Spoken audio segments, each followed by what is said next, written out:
Et oui, et oui, et oui, et oui. C'est en train donc de se passer devant nous. On peut se le demander. On peut se le demander. Est-ce que c'est un coup de force, un coup d'État qui est en train d'être fait par l'Union européenne? Et vous le savez tout comme moi, mais il y a même qu'à voir vos commentaires, que vous en avez à peu près tous l'opinion.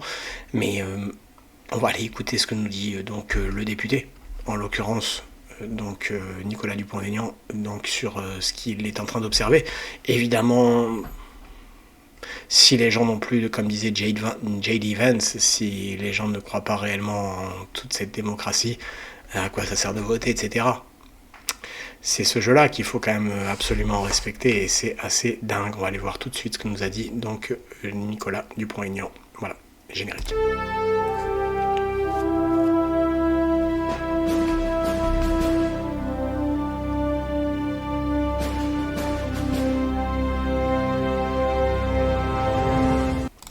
Alors bien, ça s'est passé donc sur Toxin, chez notre cher journaliste Clémence Oudiakova, que l'on ne présente plus. Bon, déjà au passage, vous savez que X a des remous incroyables. Le site ne marche pas toujours. Assez étonnant d'ailleurs ce qui est en train de se passer également de ce côté-là. Parce qu'on fera. Donc il nous déclare donc on ne peut plus réformer l'Union européenne. On se rappelle bien que Jacques Attali avait bien précisé qu'on ne pouvait pas sortir de. Donc ils avaient bien essayé donc justement faire en sorte de ne pas pouvoir en sortir. En fait, c'est ce qui avait été expliqué. Et donc là, en l'occurrence, Nicolas Dupont-Aignan nous dit donc ils sont en train de faire un coup d'État avec la complicité des forces d'abandon en France. Parce qu'on ne fera rien avec l'Union européenne d'aujourd'hui, parce qu'il faut la remplacer, soit la quitter. Remplacer ou quitter, ça sera ma ligne de force. Alors justement, expliquez-nous ça, parce que vous l'avez déjà dit tout à l'heure, vous avez évolué sur le discours de l'Union européenne, oui. Vous voyez les choses d'une façon différente aujourd'hui, ça veut dire quoi, remplacer ou quitter? Ça veut dire quoi concrètement? Eh bien, ça veut dire que, d'abord, on ne peut plus la réformer. On ne peut plus la réformer parce qu'ils sont en train de faire un coup d'État, avec la complicité des forces d'abandon en France, des collaborateurs, au sens historique.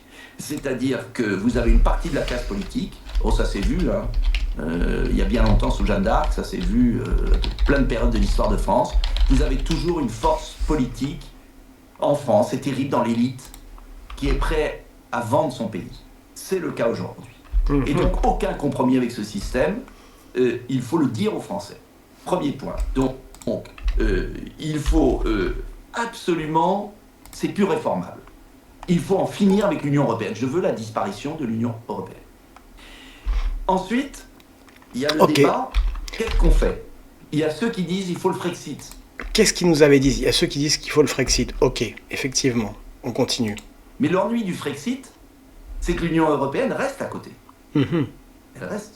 C'est-à-dire qu'on s'en va, comme les Anglais, mais l'Union européenne va rester. Moi, je crois qu'il faut tenter, avant le Frexit, le remplacement de l'Union européenne par une structure légère de coopération de l'Europe des nations souveraines, ce que voulait De Gaulle, qui permet de s'allier avec ceux qui, en Europe, partagent notre point de vue et qui seront de plus en plus nombreux. Ok. À creuser, ça peut pas être pire de toute façon à tous les niveaux par rapport à tout ce qui est en train de se passer. Ok, on retient. Et qu'est-ce que nous avait dit à l'époque, si on se rappelle historiquement, si on peut aller vérifier ça, donc notre cher ami, qu'est-ce qui avait été dit à nouveau également de Dupont-Aignan? On va aller regarder autre chose juste après. Oui, mes chers compatriotes. On va survoler un peu ça et après on va aller regarder autre chose. Qui s'impose pourtant plus que jamais.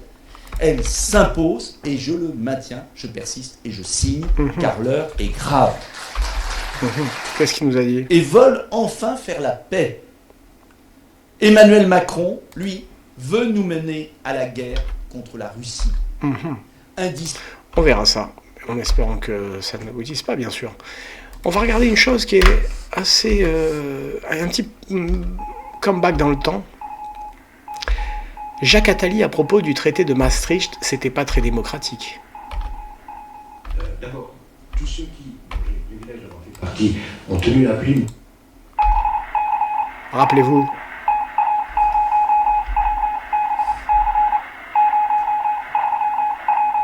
D'abord, tous ceux qui, dont j'ai le privilège d'avoir fait partie, ont tenu la plume pour écrire les premières versions du traité de Maastricht, on s'est bien engagé, fait en sorte que sortir ne soit pas possible. On a soigneusement oublié d'écrire l'article qui permet de sortir. Ah, direct comme ça.